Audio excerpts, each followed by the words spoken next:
Serons-nous immortels? Qui ça, nous?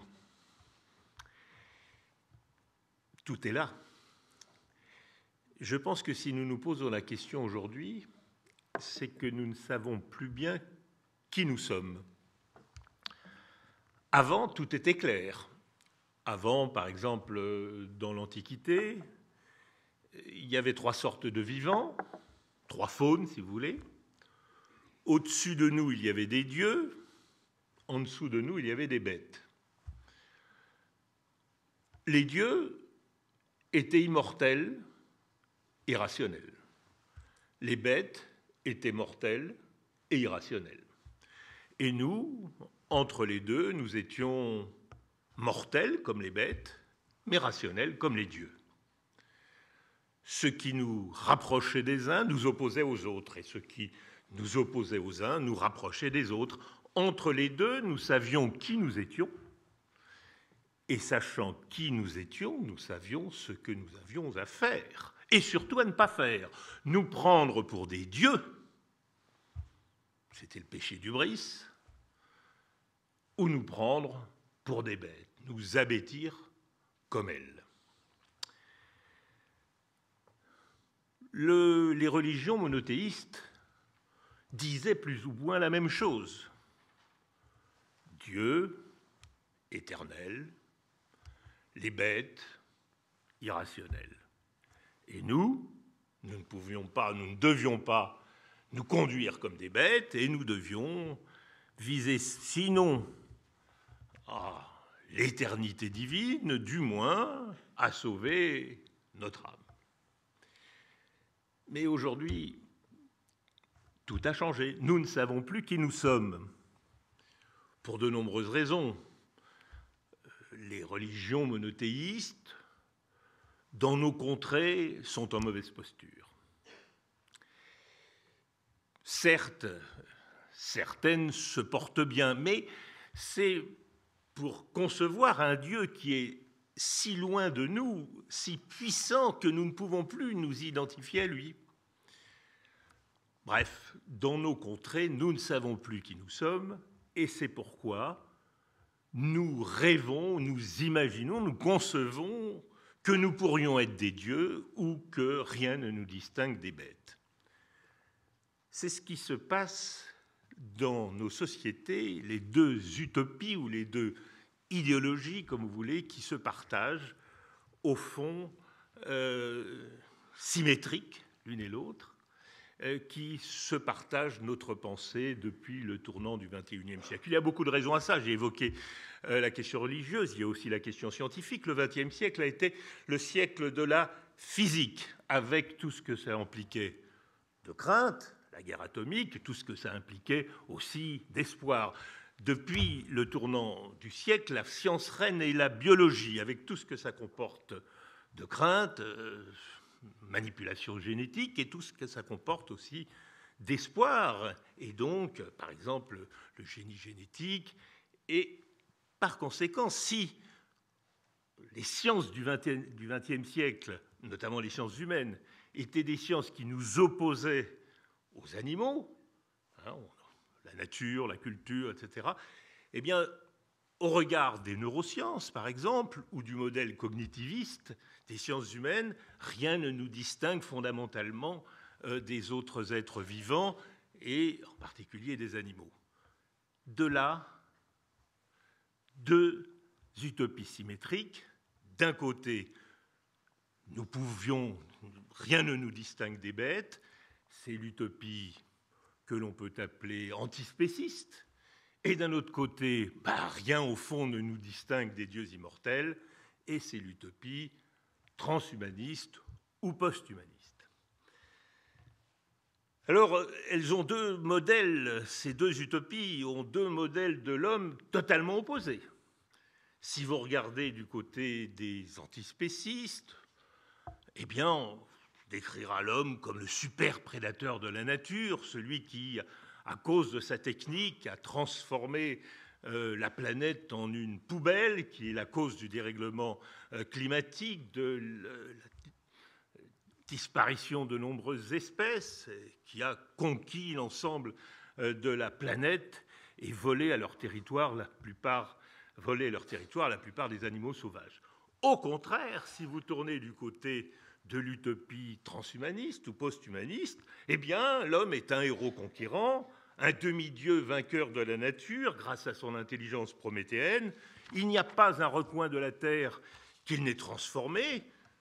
La nature l'avait dépourvu, il s'est pourvu lui-même grâce à la technique.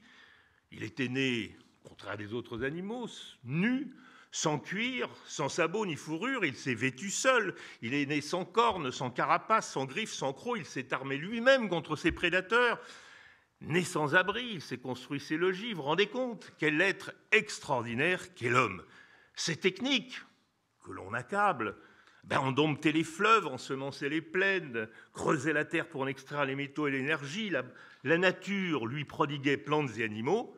Il les a domestiqués. Il a inventé des espèces nouvelles pour nourrir, pour se soigner, et des espèces animales adaptées à son usage ou à ses loisirs. Bref, grâce à sa technique, la nature lui envoyait le feu et les éclairs, il inventait le paratonnerre, elle l'accablait de maladies, il se donnait des remèdes et des vaccins, elle lui avait envoyé la douleur pour l'avertir des dangers, il inventait les analgésiques. Il n'y a pas de limite à la toute-puissance de cette espèce. Alors cette philosophie transhumaniste, voire post-humaniste, s'appuie en effet sur un fait incontestable. Depuis le XIXe siècle, le progrès scientifique et technique, notamment biomédical, a contribué à allonger la vie humaine et améliorer ses conditions d'une façon qui, sans être tout à fait exponentielle, sont tout à fait considérables. La liste des inventions à mettre au compte du siècle passé est immense. Anesthésie, vaccination, imagerie cérébrale, radiothérapie rayon X, sulfamide, aspirine, pénicilline, antibiotiques, pilules anticonceptionnelles, chimiothérapie, greffe. La mort prématurée d'enfants, qui était un des grands fléaux de l'existence humaine, a considérablement reculé au cours du siècle. Certains vont même jusqu'à dire que même les enfants les plus déshérités d'Afrique subsaharienne ont une chance plus forte de survivre à leurs 5 premières années qu'un jeune Anglais en 1918. Lutter pour l'amélioration et l'allongement de la vie humaine a toujours fait partie du programme des Lumières. Mais là où comme l'a cité Jean-Gabriel Ganassia, là où la philosophie des Lumières, et notamment Condorcet dans l'esquisse des progrès de l'esprit humain, là où ils avaient l'idée qu'il fallait continuer de façon indéfinie ce progrès afin d'allonger la vie humaine, les post-humanistes, ou les transhumanistes si vous préférez, sont en train de réaliser techniquement, ou sont en train, Jean-Gabriel l'a évoqué, de réaliser techniquement, grâce à la conjonction BICS, n'est-ce pas, biotechnologie, informatique, sciences cognitives et biotechnologie. Alors, grâce à cette conjonction, ils sont en train de faire des programmes qui devraient nous permettre de dépasser l'idéal classique de la médecine, qui est la santé, et non seulement de vivre plus longtemps, en meilleure santé, de façon plus intelligente et de façon plus heureuse, mais on nous promet désormais, grâce à la génétique et à l'informatique, de casser l'histoire en deux, pour reprendre une formule célèbre, casser l'histoire en deux. Nous avons toujours été handicapés par notre animalité, c'est-à-dire par notre mortalité. Il est possible de la vaincre. Depuis toujours, l'homme n'a été qu'un animal. Désormais, il peut rêver de ne plus l'être. Alors, les nanosciences, l'informatique, il rendrait possible de se débarrasser de cette animalité de l'homme. Naissance, maladie, infirmité, douleur, vieillissement, mort. Si on le peut, on le doit. L'homme devrait pouvoir devenir surhomme en acceptant, comme vient de le montrer Jean-Gabriel Ganassia, de n'être qu'une machine, un cyborg. Il peut devenir un dieu s'il prend au sérieux sa propre machine corporelle qui n'est justement qu'une machine. Un post-humain sera en effet une sorte d'humain dont aucune des fonctions vitales, sensorielles, intellectuelles ne sera plus assurée par de vulgaires organes que nous connaissons, naturels, mais par des prothèses au rendement illimité qui permettront d'acquérir de nouvelles aptitudes et donc d'étendre indéfiniment le champ de nos libertés.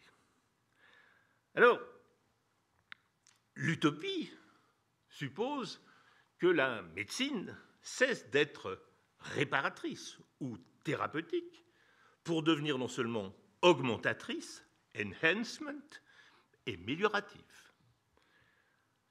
Le critère traditionnel de la médecine était la santé. Or, la santé est un concept très intéressant parce que c'est un des rares concepts qui soit, comme on dit, à la fois normatif et descriptif.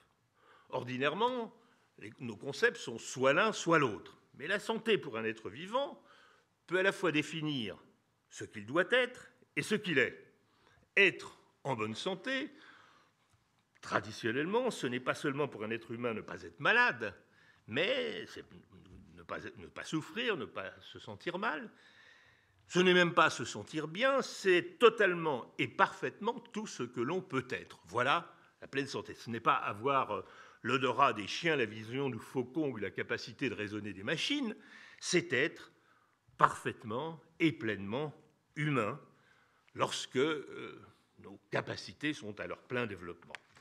Alors, l'utopie commence, et l'utopie qui mène au rêve d'immortalité, commence dès lors qu'on veut améliorer sans limite les fonctions naturelles plutôt que de corriger le dysfonctionnement dû à l'âge ou au handicap, et qu'on considère le corps humain comme une voiture dont il suffira de remplacer les pièces pour la conserver indéfiniment.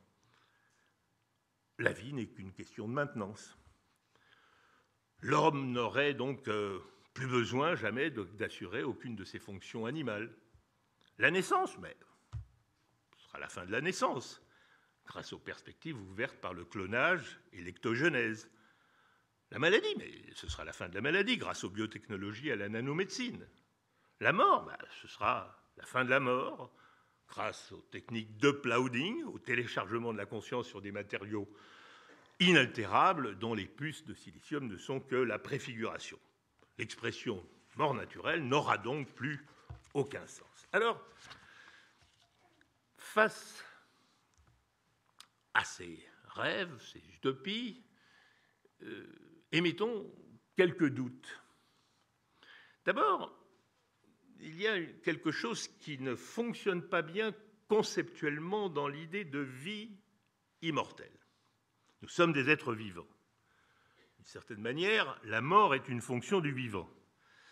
Il y a un vivant immortel à quelque chose de contradictoire. Qu'est-ce que c'est qu'un vivant ? Bon, on pourrait disserter longuement, mais un vivant est un être dont la finalité, la vie, est interne.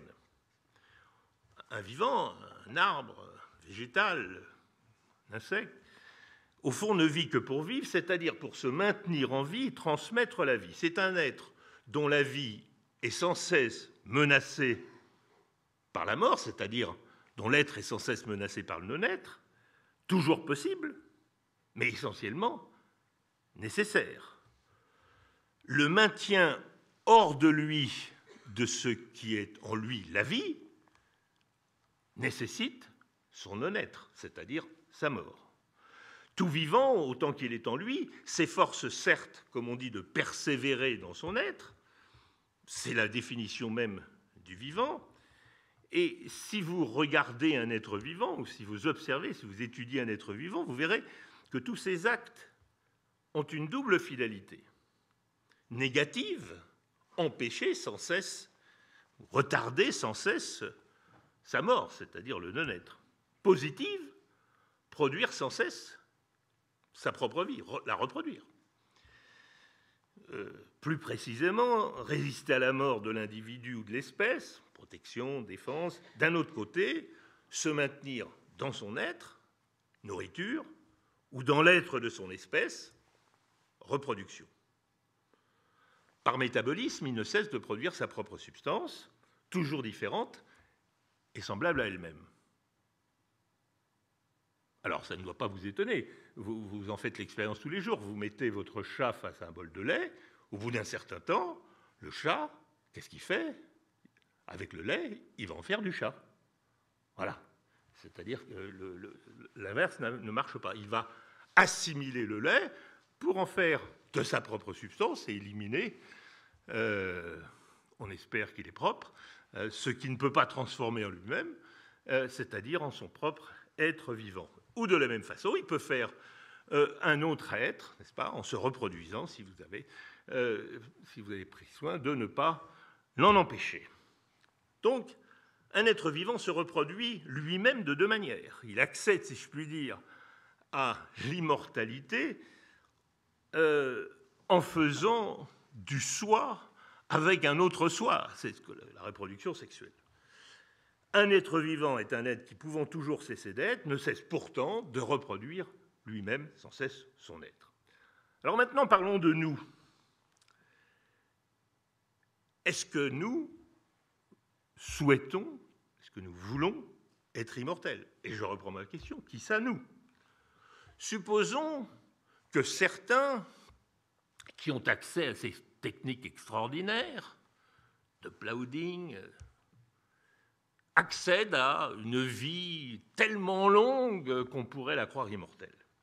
L'accès de certains privilégiés à des aptitudes surhumaines, voire à une jeunesse perpétuelle, évidemment, aurait quelques inconvénients. Elle ne ferait qu'accroître les inégalités à l'échelle globale comme à l'échelle locale, et avec elle un sentiment d'injustice, et de ressentiment puissant, puisque les inégalités déjà considérables entre classes et pays deviendraient progressivement des véritables différences de race, puisqu'il y aurait quelques surhommes capables de vivre quelques centaines, quelques milliers d'années, qui seraient éternellement beaux, sains, jeunes, puissants, intelligents, et d'un autre côté, les pauvres mortels, difformes, malades, âgés, laissés pour compte, ce ne serait plus, évidemment, une lutte de classe, mais une véritable lutte de race.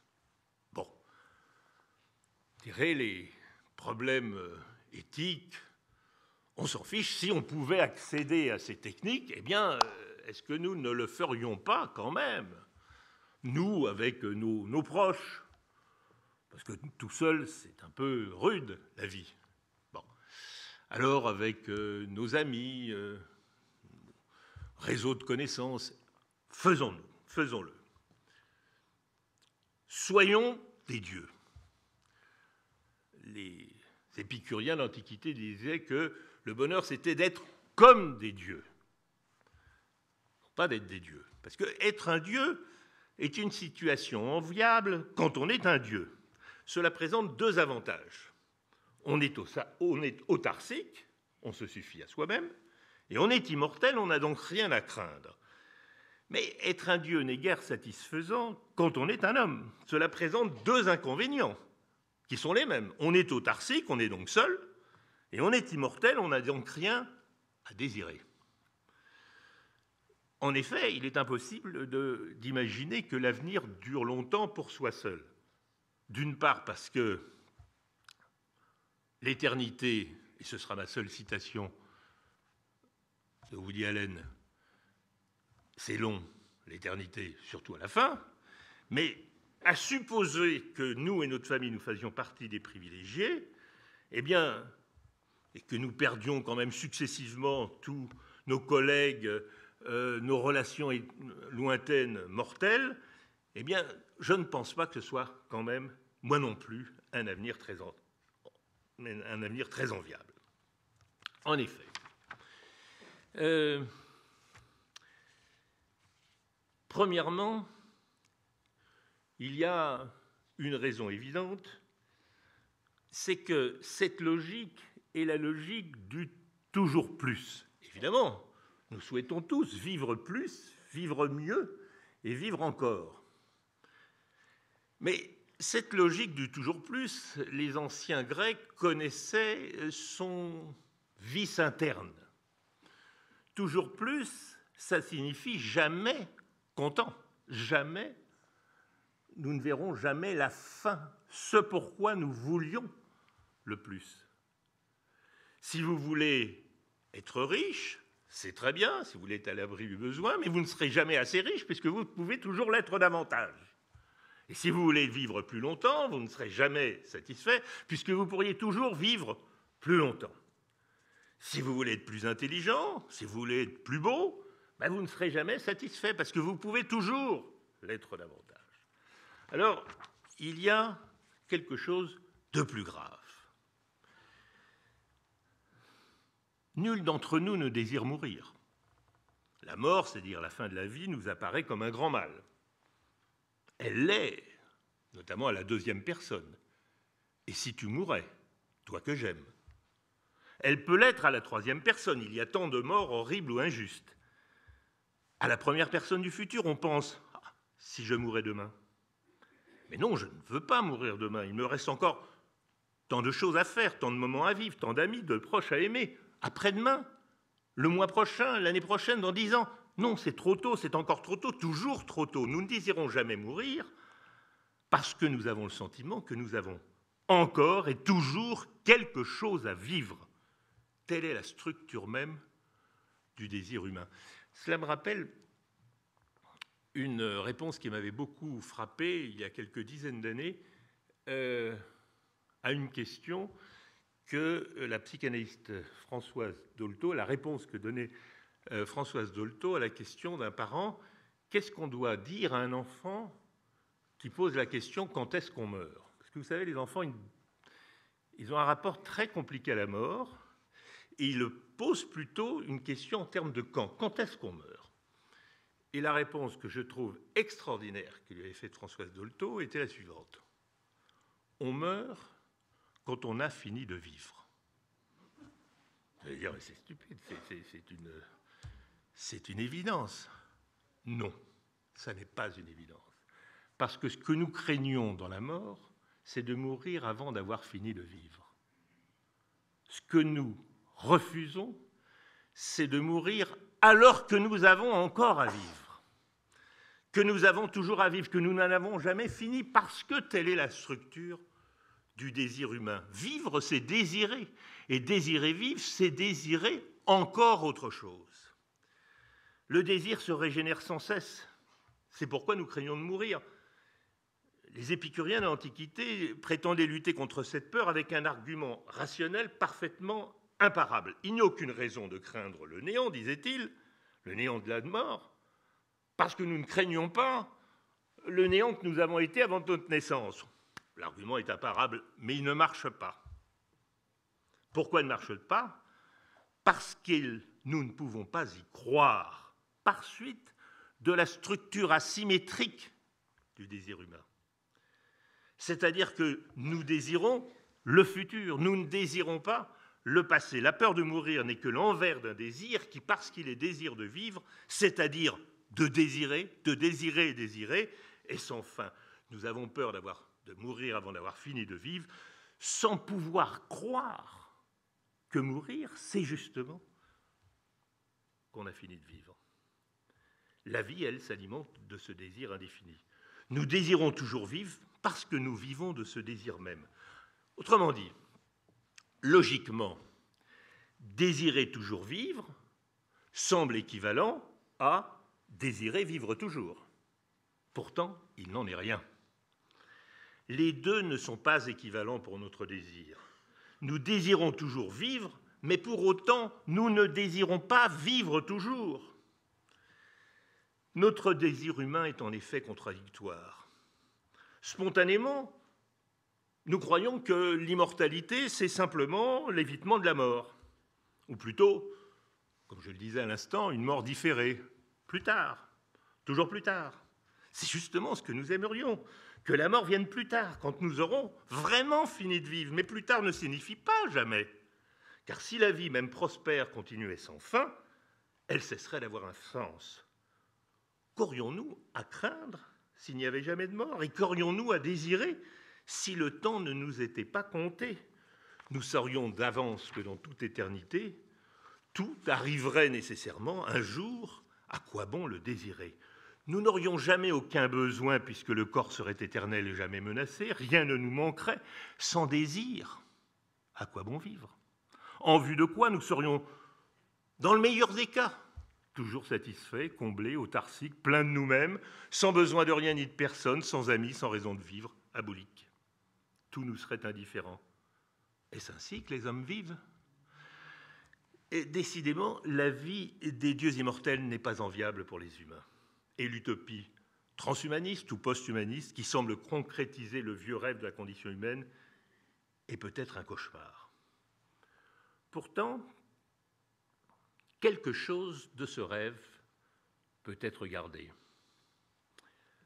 à condition de le remettre sur ses rails et dans ses limites, je dirais, humanistes, à condition de renouer avec son fondement, c'est-à-dire l'idée ou le projet progressiste des Lumières dans ce qu'il avait d'émancipateur pour l'humanité, à condition de mettre à la troisième personne ce rêve libertarien qui est à la première personne, ce rêve transhumaniste que chacun de nous devienne immortel. Cette utopie pourrait être juste si elle était destinée à l'humanité et non à tel ou tels humains. Oui, le progrès scientifique et technique, notamment biomédical, a contribué à allonger l'existence et devrait continuer à améliorer les conditions de vie humaines. Oui, la variole a été vaincue. Oui, le sida, la tuberculose, le paludisme, la méningite peuvent être éradiqués et partout dans le monde, les aveugles pourront voir et les paralysés marcher. Peut-on, doit-on viser l'immortalité? Bien sûr, mais non celle des animaux humains, mais celle de l'humanité comme telle. Il en va de notre communauté morale, c'est-à-dire de l'humanité elle-même, comme de notre avenir d'individu. C'est comme si nous continuions d'exister dans le futur, dans l'humanité future. Nous nous reconnaissons dans nos enfants qui prolongent ce que nous sommes, ce que nous avons été et ce que nous ne serons jamais. Et eux-mêmes accompliront par leurs propres enfants et petits-enfants, dans toute la suite des générations, leur désir d'immortalité, le nôtre et celui de l'humanité comme tel. Ainsi, ce désir, inscrit en nous en première personne, comme une illusion trompeuse, devient en troisième personne réalisable. Il peut même devenir une raison de vivre, puisqu'il est l'accomplissement du désir infini de désirer. Il y a plus. Pourquoi ce désir d'immortalité devient-il juste en troisième personne, lorsqu'il est désir de l'immortalité de l'humanité elle-même? Pour une autre raison, qui n'est plus l'asymétrie du désir, mais celle de la responsabilité. Il ne dépend pas de nous, c'est-à-dire de l'humanité que nous formons aujourd'hui, qu'il y ait eu de l'humanité hier, mais il dépend de nous qu'il y en ait demain. Notre communauté morale ne s'étend pas seulement dans l'espace à tous ceux avec qui nous pourrions être en relation symétrique, nous tous qui sommes ici. Elle s'étend à l'avenir. Elle s'étend dans l'avenir à tous ceux dont l'existence dépend de notre action ou de notre inaction et avec qui nous sommes en relation asymétrique. Il est contingent, il n'a pas dépendu de nous d'être nés blanc ou noir, ici plutôt qu'ailleurs, maintenant ou plus tard. Et puisque toute discrimination fondée sur la naissance est injuste, il serait injuste que ceux qui vivront après nous pâtissent de vivre après nous. Notre désir d'immortalité est donc en troisième personne la juste projection dans le temps du lien à l'universalité de la communauté morale humaine. Nous devons mourir. Il n'y a rien là qui doit nous terrifier. Mais l'humanité ne doit pas mourir. Il y a là de quoi mobiliser notre action et notre espérance. Je vous remercie.